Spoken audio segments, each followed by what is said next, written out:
Okay, well, welcome to the Imperfect Men's Club podcast. I'm here with my colleague, Jim Gurley, and we're going to talk about something related to imperfect men. And the topic we decided on today, because of some of the interests that Jim has and some of the work that I'm doing, is Stoicism.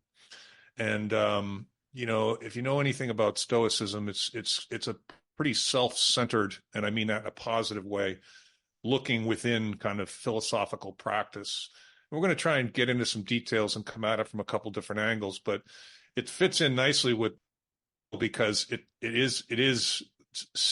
radiates out from the self to all the different walks of life that we have on our wheel. So it should be a fun conversation, Jim. You said you'd been looking into this a couple years ago and just pulled out some of your notes, and it's not a coincidence that we both hit on this topic at the same time. Yeah. Yeah, I agree. And again, I think it's very relevant to the Imperfect Men's Club, because I do think Stoic and being a man are directly related and very relevant to what we talk about every week. So I think what I'd like to do is what we always do is let me read the definition that I found. Please do. It's not terribly long. This will give it some context. So Stoicism is a school of Hellenistic philosophy that flourished in ancient Greece and ancient Rome. The Stoics believed that the practice of virtue is enough to achieve a well-lived life. The Stoics identified the path to achieving it with a life spent practicing the four virtues in everyday life, which they identify as wisdom, courage, moderation, and justice, and living in accordance with nature. And I wrote an article that I published yesterday, an Imperfect Men's Club newsletter, and I have a video series I'm in the middle of creating that's 10 different ideas within Stoicism and how they relate to leadership. So I think leadership, Stoicism, being a man, and being self-accountable, which is pretty much at the core message of the Imperfect Men's Club, they all come together kind of nicely. So I don't know, Jim, do you want to start going through the 10 subtopics, or did you have some thoughts you wanted to share first? I have a few short thoughts, and then, like you said, let's just go through all 10, because I think, again, it speaks to what it's all about. The reason I found this interesting, it's a few years ago. It's right. When I lost my father in 2019, my sister had found some index cards, and hundreds of them. He had been collecting them for years. So she started going through them. Obviously, there were personal notes to himself, but the more I started to read, not all of them, but the majority of them, I realized he was much more of a Stoic than I realized. And so I'll share a couple. So I did a deep dive, did a Google search, and realized after his life that that's what he lived out. Now, whether he was doing that intentionally or that just happened to be a coincidence, but clearly a man of few words. And like anybody that you lose, you start to have this new relationship with them. And my relationship grew as admiring him. And one of the things, and again, we're going to go through them in the all 10 that they said, but this is I'm going to share just a couple quotes that I found. So, what is a Stoic smile? Stoic means indifferent to pleasure or pain. It describes not having strong feelings towards things. So a Stoic smile is like a very natural, joyless smile. And my father had that look on his face often. Isn't that amazing? Yeah, he did. It was also he had a level of calmness to him. He just nothing rattled him. And then again, once you start doing the deep dive of Stoicism, you accept life as it is. You realize you cannot control the outcome of everything, and it's based on how you react to it. And it's also virtue. The virtue. What's the definition of virtue, Mark? Because I was looking at it yesterday, and it's basically just goodness, and positivity. Yeah. And I bet your dad didn't brag at all ever. No, never. I bet he was very humble. And these are all traits of a Stoic. Interesting. And Yeah. my favorite part about it is, and we'll get into this in these 10 items, is that at least in part, Stoicism is self-accountability, and non-Stoicism, there's probably a word for that, but I don't know it, is victimhood.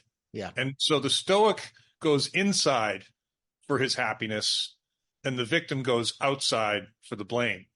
Yeah. Right. Yeah. So, and there's nuances to it, but I that keeps coming at me. Yeah. You know what I mean?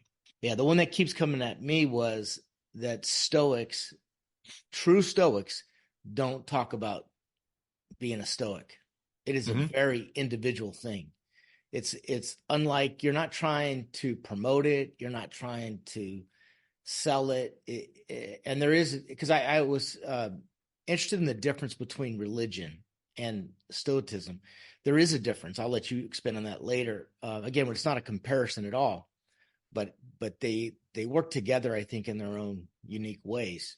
But a Stoic does not talk about being a Stoic. It's something you just do. And again, you're not trying to promote it, sell it. You're certainly not trying to brag to people about it. And that was my understanding. But let's get into your 10 and just break it down, because I thought that Yeah, was well, you know, and I think it bears mentioning for anyone whose interest has been piqued and has never really looked into it. The two most, I won't say famous, because that's obviously the opposite of what a Stoic is, but the two people that I have seen that wrote a lot about this back in ancient Greece and ancient Rome were Seneca and Marcus Aurelius, Yep.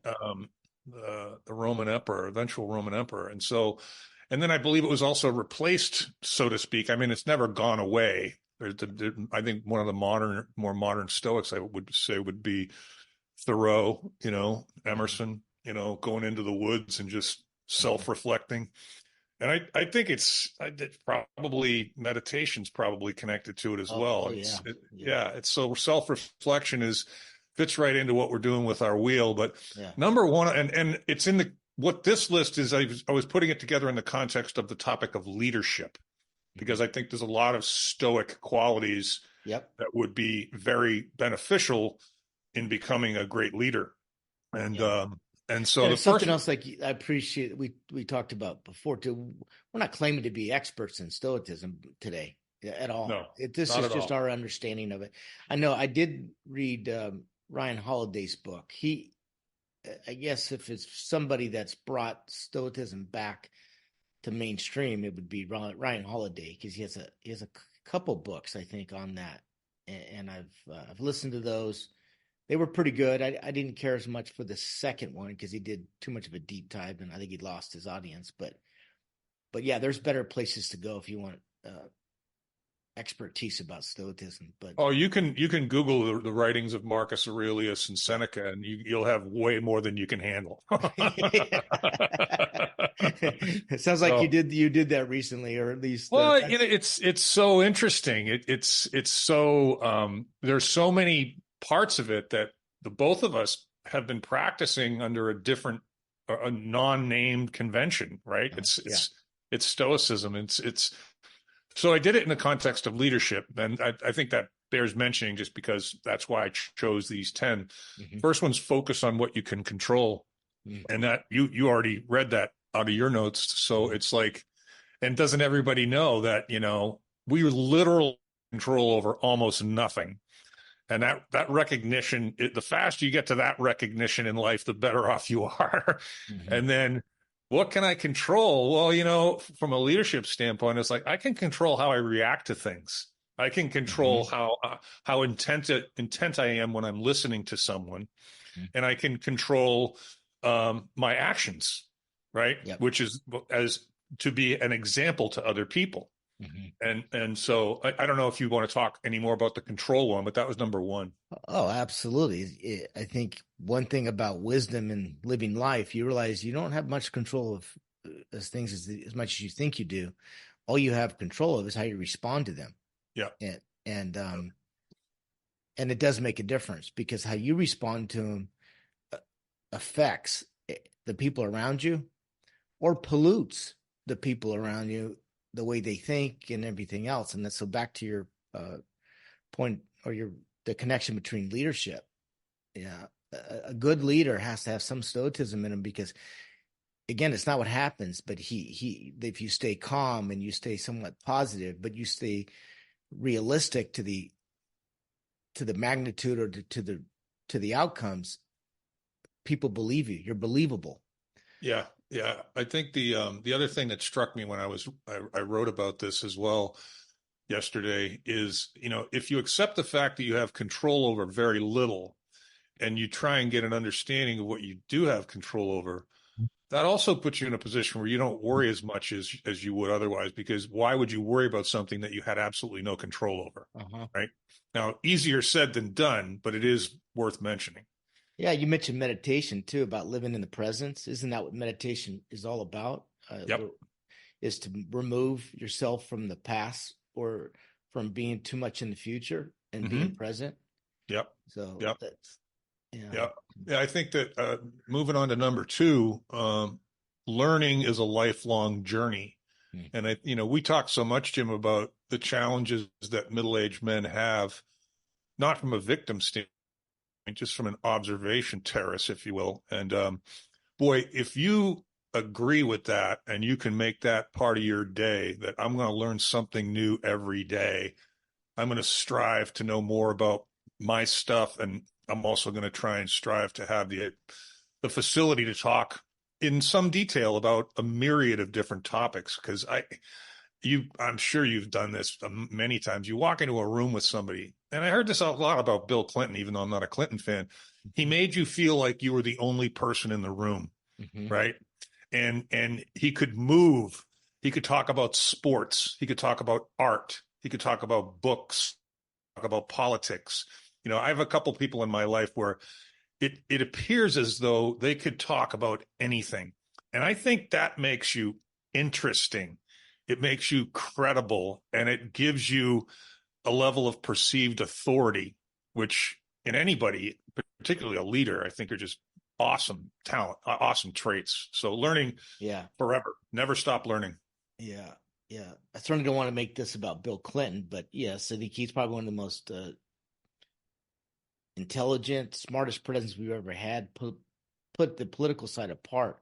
I have spoke to a person that met him, and among some others, and they said that you're right. He was, being in his presence, there's nothing like it Yeah. compared to him. But he also made you feel like you were the only one in the room when he spoke. Yeah, it's a real talent. I think I have some of that because I really value listening intently. I'm not the guy that you go to lunch with that's always looking at his phone. My phone is down and off if I'm having Yeah. lunch with you.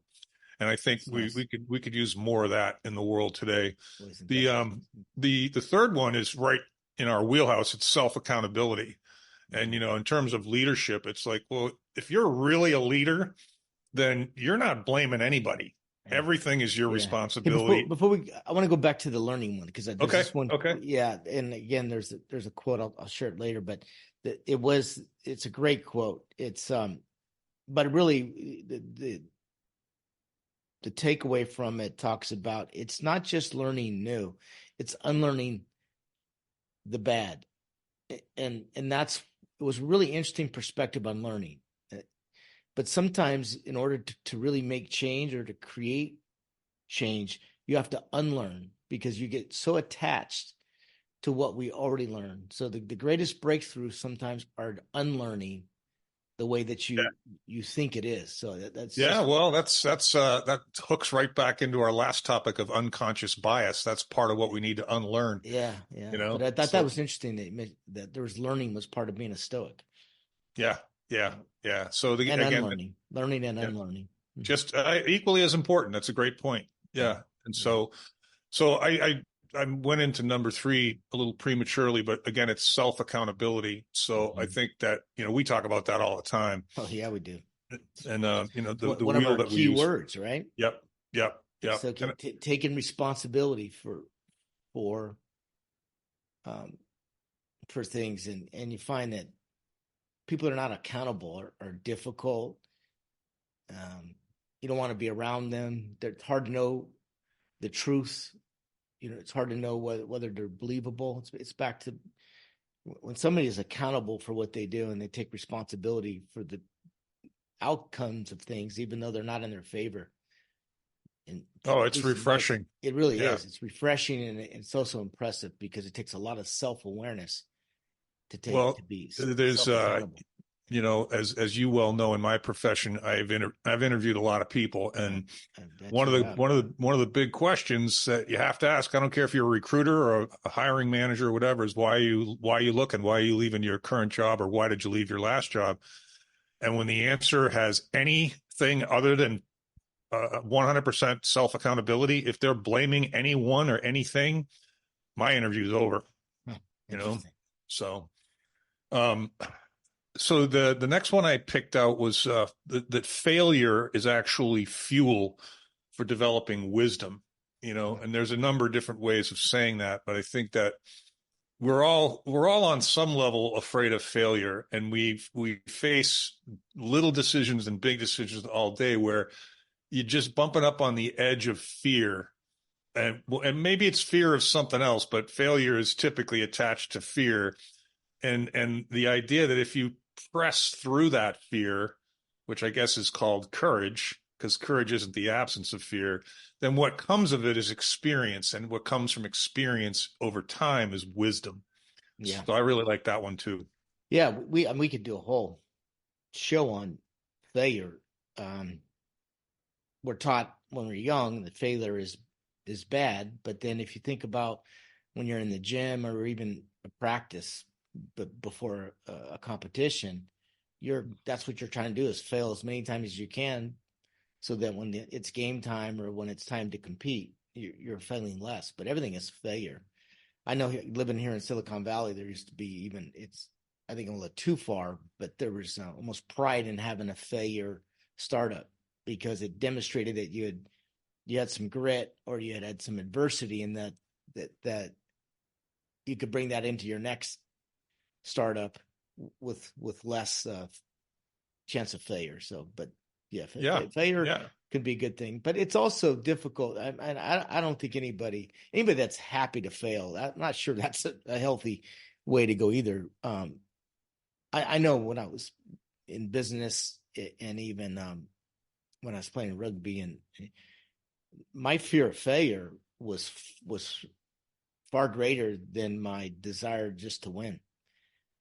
I just, and that's not that could, like everything, that could be good and bad, but still this day, I think that could be a negative driver too, fear of failure. I mean, you can come at it from both angles. I think that, I think I am most proud of the things I did in the face of fear. Mm-hmm.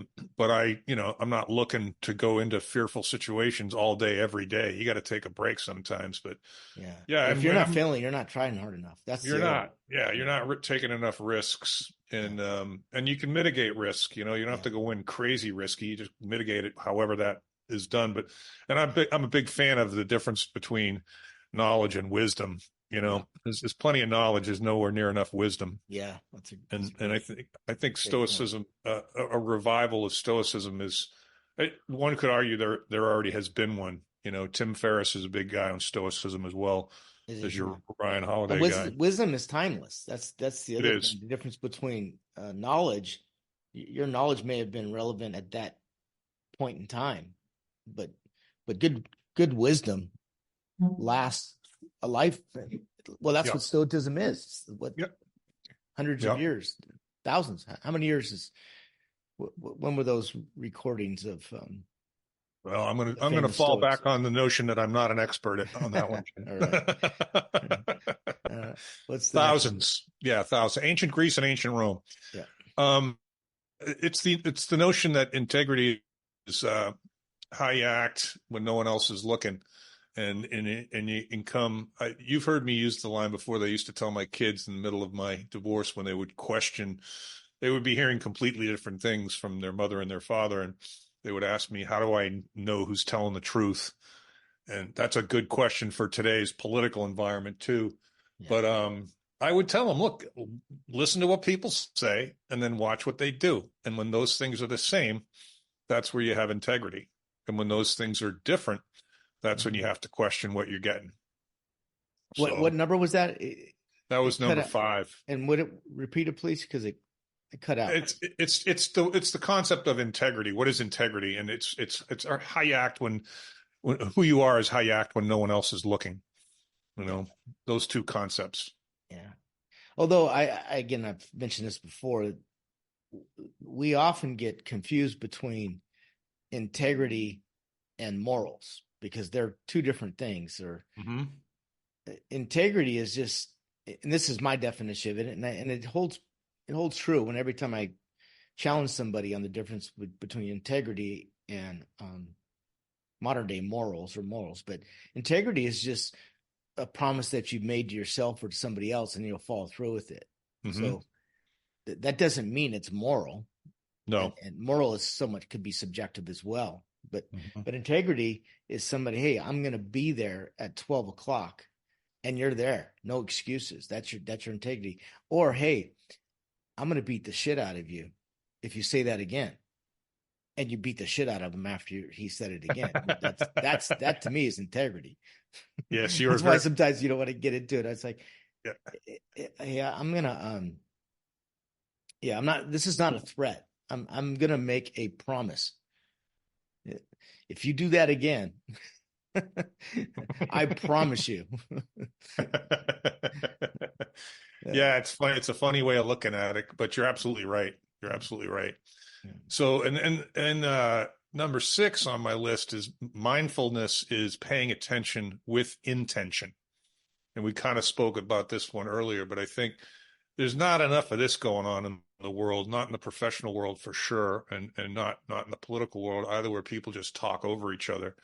But I think that I mean by that is so back to mindfulness. Give me a modern day definition of mindfulness. What's your best description of that? I'm not looking it up, so I'd have to just, pull it out of my rear end. But I would say, paying attention, being in the present moment, praying, being mindful or respectful of other people and other things. Mindfulness, paying attention. I like that. Yeah. Being mindful. I said being respectful to other people, differences or situations, and being patient for that. That's a good one. Interesting. One of the interesting parts about doing this podcast with you is, and been doing it for a while, is the respect that we have for one another. And even though both of us are confident men and both of us, like to talk, that we're both conscious of not cutting the other one off. Now, it's not a perfect science because it can't be, but I think that's a mindfulness quality. That's like it's also a skill that takes time to develop. Because I think that I'm very conscious of that now, but I think when I was younger, I probably cut off a lot of people. And oh yeah, so I do think that comes with some maturity. I also think what I find, and this is recently, just mindfulness when you. And I've seen you, we went out to dinner together. We went grocery shop, and I see how you interact with people too. And that's that's being mindful. When you greet the cashier, how's your day? You help them bag the groceries, or even the waiter. You give them your time and then show your respect for what they do. I think that's very mindfulness, and boy, that goes a long way. Well, it reminds me of a story. Can't remember where I heard it, but Henry Ford, the Henry Ford back in the day, he was taking 2 equally qualified Harvard graduates out, and he had one role for one of the 2 of them, and he took them out to dinner, and they were both very articulate. They were both had good senses of humor. They were both intelligent. And when he made his decision after dinner, the guy that he didn't pick said, why didn't you pick me? I thought that was a pretty even playing field. Was it a difficult decision? He said, no, it wasn't a difficult decision. It was based on the way you treated the wait staff. I heard that before. This is a Yeah. Yeah. great story. Yep. You really Yeah. want to try to check somebody's character. Mm-hmm. Yeah. You know what, dude? I get so much enjoyment out of making people smile during the course of the day. I don't It care. makes everything better. It I makes know. me feel good. I almost feel like they got ripped off, right? Because you get as much out of it as they do, Yeah. and you Yeah. can just see because they're not used to it. And Yeah. Which is a sad thing to say, right? yeah, There should be more of it. yeah. So, yeah, the next one's just, it's about forgiveness. But it's not just Cool. forgiveness for others. It's forgiveness for oneself, which is arguably even more important. I don't think you can forgive others until you've forgiven yourself. But what are your thoughts on that? Yeah, it's interesting. It just keeps going back to what do we have, like 20 keywords that are self Uh-huh. forgiveness is one of them. Yep. And then we have a saying, but yeah, you have to learn to forgive yourself, because if you can't, you could really beat yourself up. And I think that probably happens unconsciously more than not, Mm-hmm. for some Mm-hmm. things that materialize the way you thought they would, or things that yeah, it's a thing. I'll leave it at that. I think we I all think do it, but it's, there's no question we all do it. We all do a really, really bad job of it. And maybe I shouldn't speak for everybody, but that's how I feel. I mean, one of my mindfulness practices that I'm doing, that you're familiar with, that I do on a daily basis, we surrender our worries, blockers, uh, things like self-doubt come up with me all the time, self-confidence. yeah, And it's like, I kind of recognize those feelings that, who the hell do I think I am to be teaching this class or coaching these people or giving my opinion to these kids? And I'm like, well, knock that off. That's not productive. yeah, As long as you're not a cocky prick, as long as what's come out of your mouth is wise and kind and helpful, stop yeah, beating yourself up. I got to remind myself of that yeah. all the Well, time. we did a whole episode on self-doubt, Yeah. and after listening to it and reflecting on it, it was one of the same as self-forgiveness and self-doubt are very, Mm-hmm. very related. Mm-hmm. Mm-hmm. You get those right, and you can plow through some of that stuff, but you got to work on both. Yeah. One is a cause and effect of the other. So. Yep. Directly related. Yeah. Next is number 8 is discipline comes incrementally with consistency. And Wow. yeah, I don't, when I've said to people in the past, I wish I had more discipline. Everyone says the same thing. Mark, you're incredibly disciplined. And I'm like, that's interesting. That's talk about not forgiving yourself, right? It's like everyone else thinks I'm disciplined, but I think I'm Compared to what? What are you comparing it to? yeah, It's very I suppose so. subjective. Yeah. Yeah. Yeah. But I love I love the word incremental. That seems to Yeah. be a word that's in my vocabulary a lot more, because I think there's so many things. Life is incremental, right? Yeah. Progress is incremental. Skill is built incrementally, and then, if you're incrementally consistent, which I guess is a definition of discipline, then you're showing up every day. And we love that phrase, showing up. Just show up, Yeah, that's my favorite one. 90% of life is showing up. Yeah. Very few can do it. Yeah, let's like I said, I can go all on this one, but self-discipline is also very related to addiction. Mm-hmm. Because they become one and the same as well. I'm not going so far to say I have an addiction, like I need to join a program. Oh, that probably could do me some good. But I have this addiction. I laugh about it, but I'm back on I fell off the wagon of my social media channels, right? I got sick. I was laid in bed for 5 days, started watching YouTube videos. And it's just like sugar to your brain.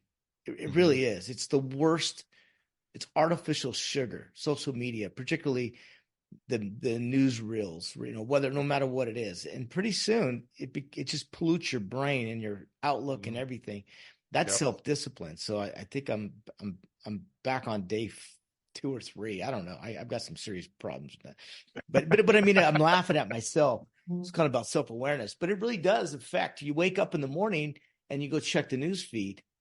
And then before I know it, it's like you said, it's like having a bottle of Coke for breakfast, of Coca-Cola. You feel like shit then later. So yeah, no, I it think takes some everybody struggles with discipline that one. Yeah.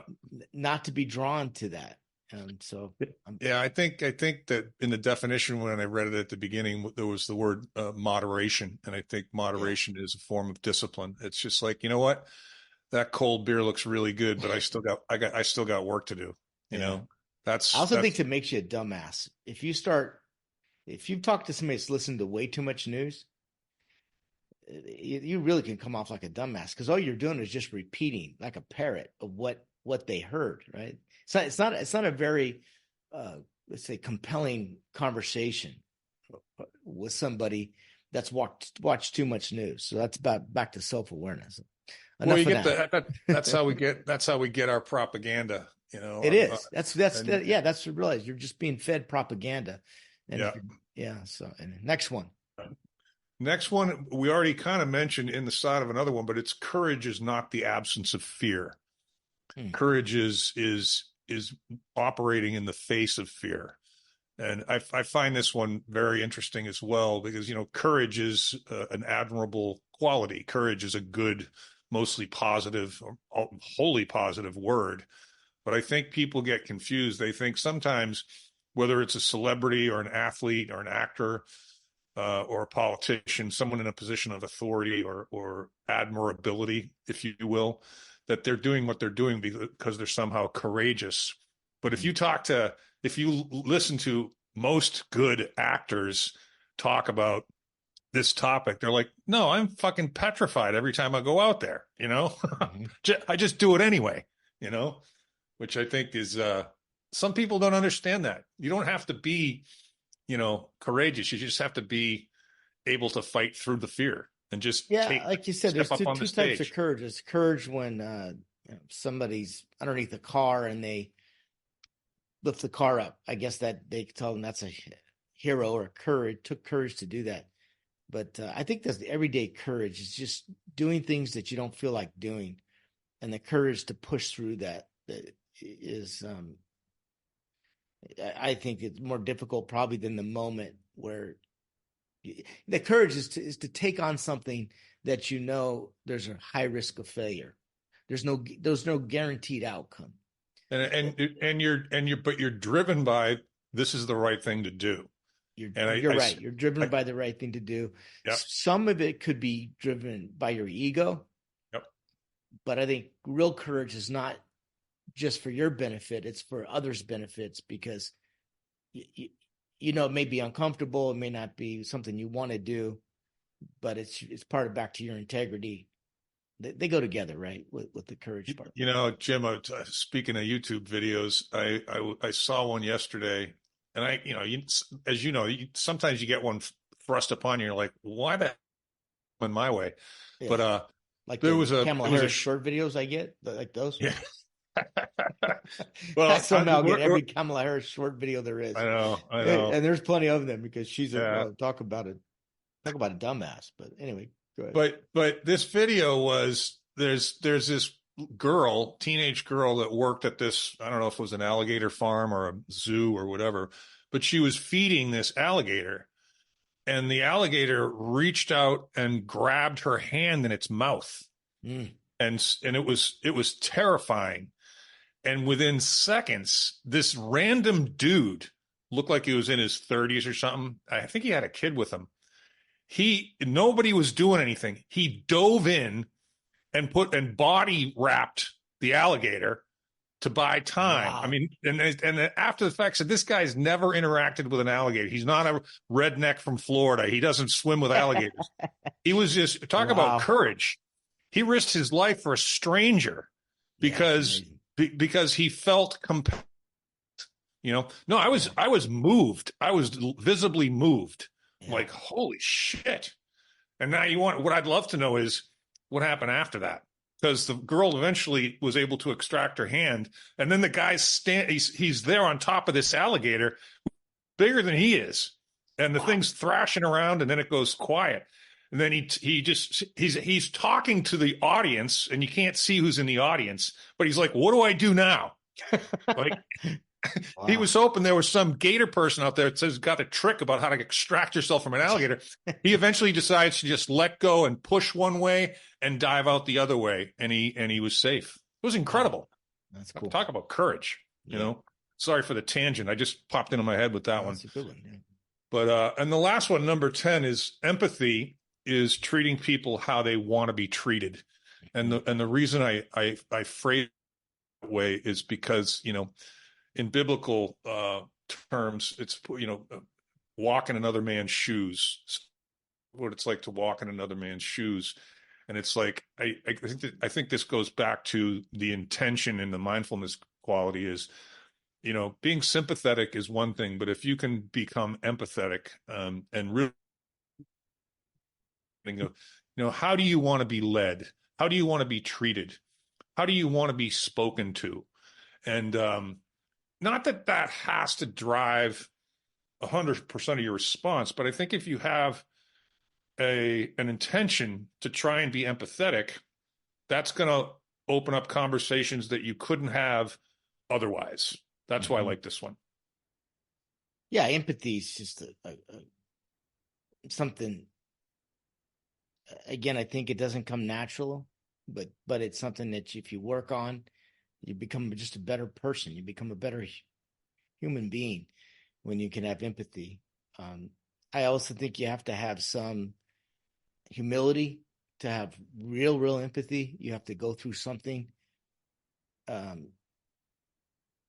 that allows you to have empathy, because you could feel their pain, and unless you've actually felt that pain, I don't think you can have empathy. Let's just say thorough empathy. Yeah, and I think to one of the things that we were talking about, I think before we started recording, and in the context of your comments about your dad and mine about my dad, because my dad is a Catholic, goes to church every day, rosary beads, prayer, never preaches to other people ever, and is very stoic in his ways, the way he talks, the way he smiles, the way he treats people. Total personal responsibility guy, completely knocking the cover off the ball of moderation, doesn't abuse anything. I would certainly call him courageous, and I'd certainly call him wise. And he attempts to live in a just fashion. So I don't think, to your point, I don't think religion doesn't replace stoicism. I think they work well together, and they work well apart, is how I would say. Yeah. My father was born Catholic, but clearly towards the end of his life was not. He certainly wasn't an atheist, but he was not doing the Catholic thing. That was not in the cards. And I appreciate that, because he also didn't say never a single negative word about any religion or any group of people or anything. So it wasn't that he was anti-Catholic. He just didn't. And that was just he was. So back to treating people. So I think I've read this quote before, but I don't know why it just keeps coming back. And because I'll share a quick story before we wrap up. But a player had reached out to me. I hadn't seen him a few years ago. He played on one of the varsity football teams a few years ago. So he had been in my office, and we talk about life, all the things that we're doing to get him ready for life after the last whistle of the end of the football season, their senior year, and then the last bell, which is the last class in high school.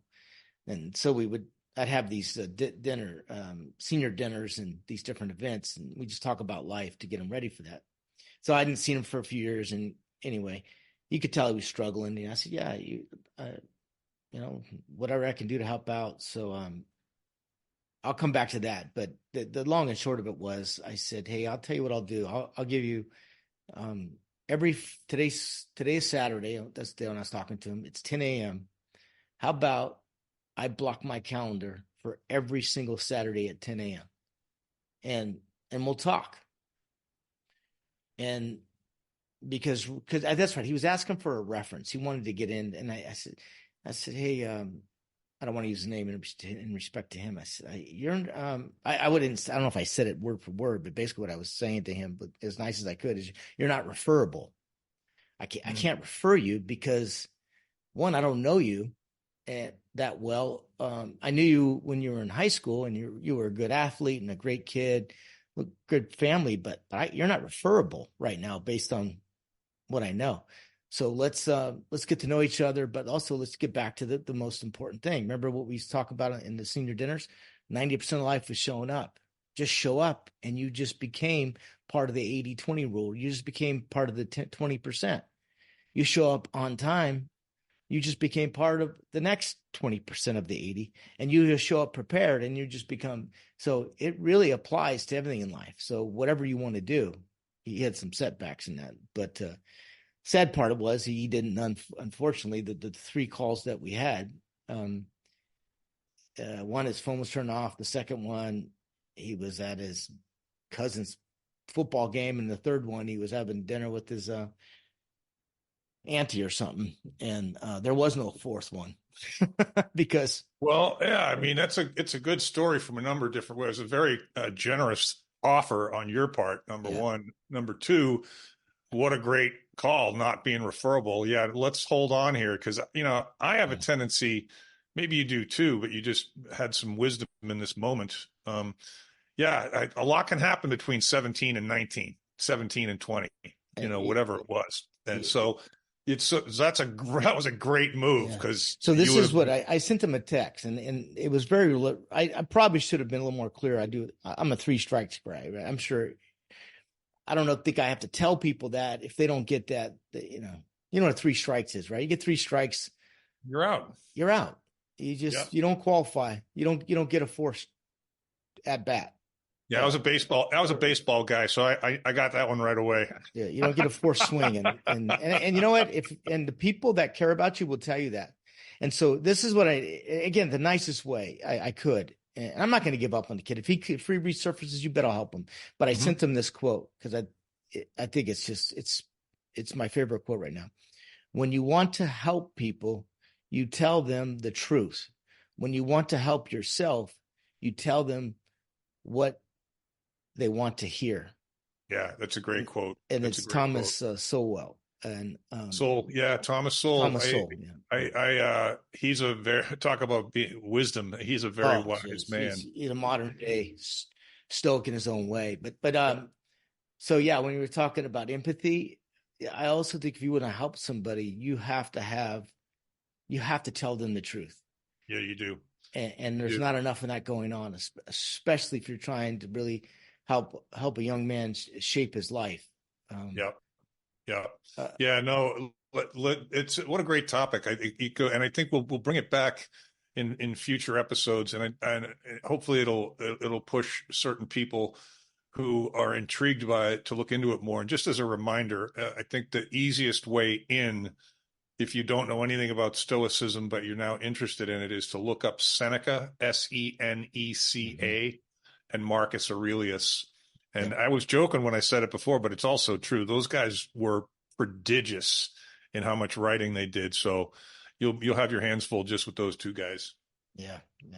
All right, Jim. Good show, Mark. Yeah, I really enjoyed it. We'll talk to you next week. You're going to push this out on LinkedIn as a series? I am. Fantastic. Yeah, and I wrote the newsletter, Imperfect Men's Club newsletter I wrote yesterday was the written version of these 10. So you can come at this from a couple different angles. But yeah. That's great. Yeah, awesome. All right. All right, dude. We'll catch up with you next week. Okay.